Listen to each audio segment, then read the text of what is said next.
we're back again with another video, and I'm on a roll today. Pretty much just got a lot of different topics I want to discuss and go over and review, but in this video I'm going to talk about dioramas and pretty much taking all the way back to like play sets, back when action figures and came in like different play sets, different, gimmicks and all that. But pretty much how I started out making dioramas, I was admiring a lot of diorama creators from afar. A lot of the toy community posts that people would make, they had some awesome backgrounds. I'm like, dang, how did they make that? And in my time of collecting, I said, I would want to try to sit there and see if I can create something, because I don't know, it's just a drive in me. I'm an artist at first. I actually started making comics since I was like 16, and making my own characters and making my own setups and, comic book, mini comics that me and my friends in school used to, bounce ideas off of and see who could come in with the best, independent comic, even if it was like just 3 pages. It could be comedy, it could be action.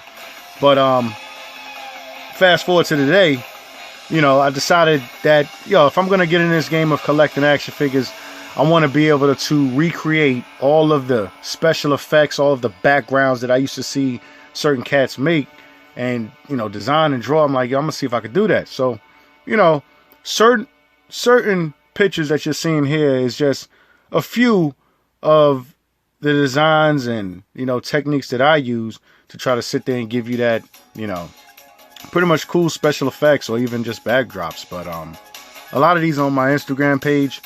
I've been making these for quite a while now.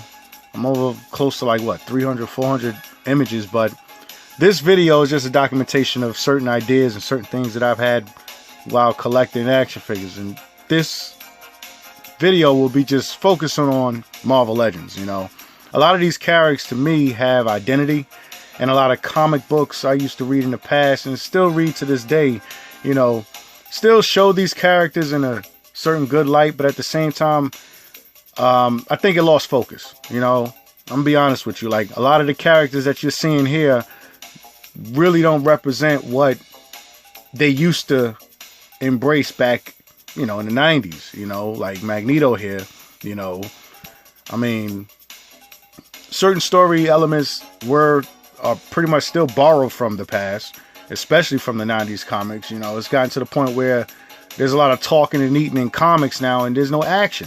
Like, where is the action in comics? It's kind of sad what is really happening with certain mainstream comics today, but that's a whole nother video. But in this video, I'm just showing pretty much of just certain layouts that I designed and, created.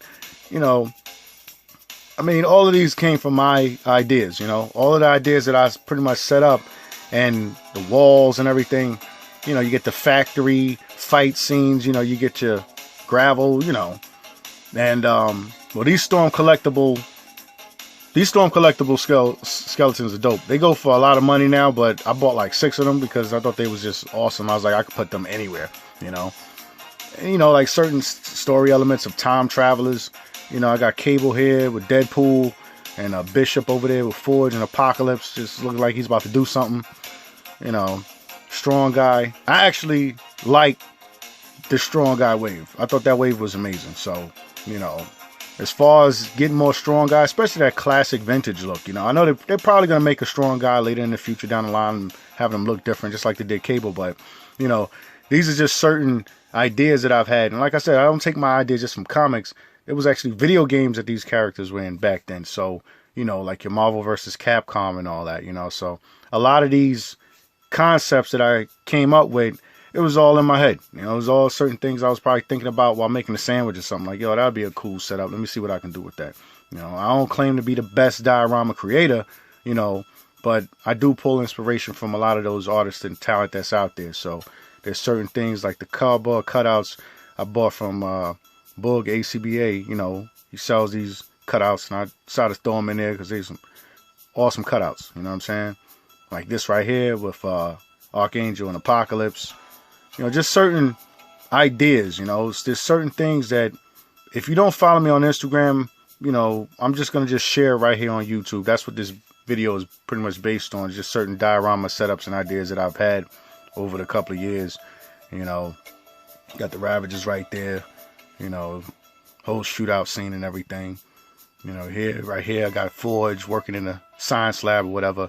Just certain concepts, certain ideas. You know, I want to get ideas out there to, you know, maybe if you thinking about getting into creating dioramas, here's some ideas to pitch.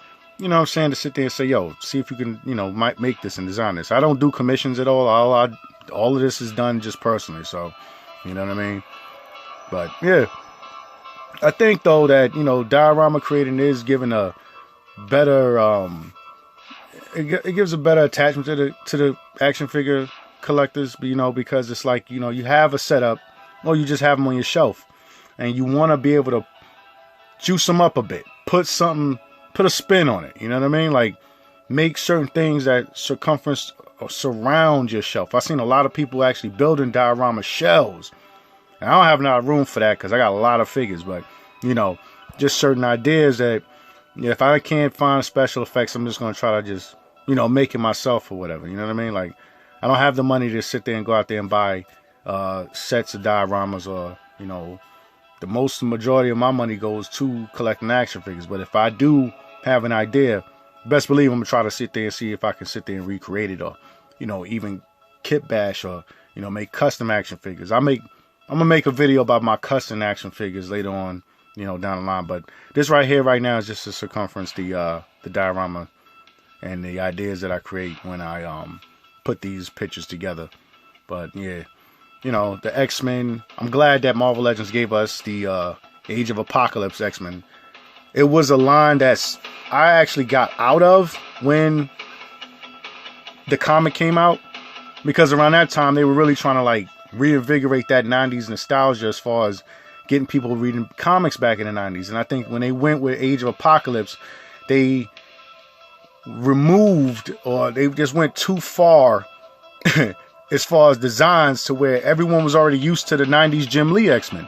And I think that's why I really didn't catch a lot of eyes, and a lot of people, I know a good majority of people that just walked away from comics in general at that time. I think they was going through bankruptcy or whatever. But, you know, as far as the nostalgia, as far as these characters, I'm glad that Marvel Legends is giving us, you know, these characters, because these characters, to me personally, have an identity. I can't relate to any of the new comics that are out now. I can't.